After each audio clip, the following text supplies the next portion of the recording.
Today we're going to talk about roach colonies. You don't know me, but I know you. I want to play a game. So this was the very first colony that I made. I put a whole bunch of egg crate inside here, and what you got is a pretty dense colony that allows for a lot of breeding. But one problem that we have inside here is that when it comes to like taking out other roaches to, be feeders, it's just too much material to work through. So I ended up having to make a subsequent colony that I'll show you later. In that, with this colony, with all the material, it was also difficult to get the food that I had at the bottom of the container. Because of all the surface area, the roaches had a lot of places to go, a lot of places to hide, a lot of places to breed. But at the end of the day, when it came to like going in and maintaining the food supply or making sure that it's a healthy environment within the actual colony, it was just too much to try to see all of that, see what's going on with it, with all of this egg crate inside here. But what I can say, and this is probably a little unconventional, is that had the opportunity to allow Prism to scale the roach colony, and because there's such an abundance of roaches moving in all places of the colony, if Prism saw them, they were gone. And even then, with as many roaches are just moving throughout here, he didn't eat like more than probably 5, but it's just a good colony to have a dense breeding population, while at the same time allowing your chameleon to scale the walls and potentially eat the roaches that it can see. So I had to clean it out because a big deal of mold got into here, and that was just because with the lack of ventilation that I initially had, the carrots would rot away a little bit. It was cause moisture inside the colony, and then we got mold.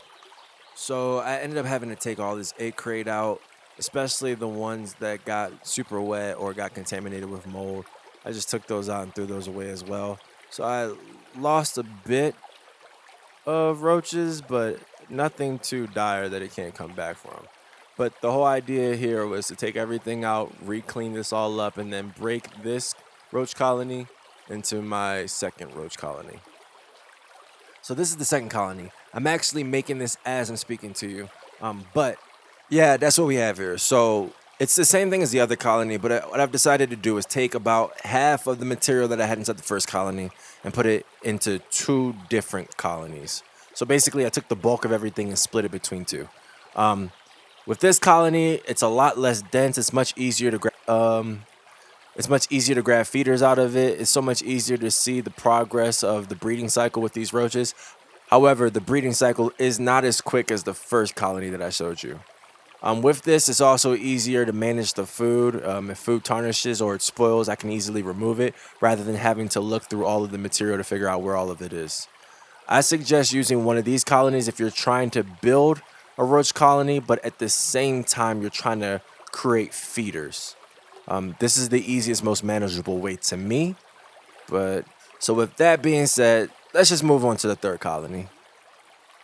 And then in the third colony, we have what I would call Cannister. Right now, I'm sitting here looking to see how much space that I have to make the Cannister colony.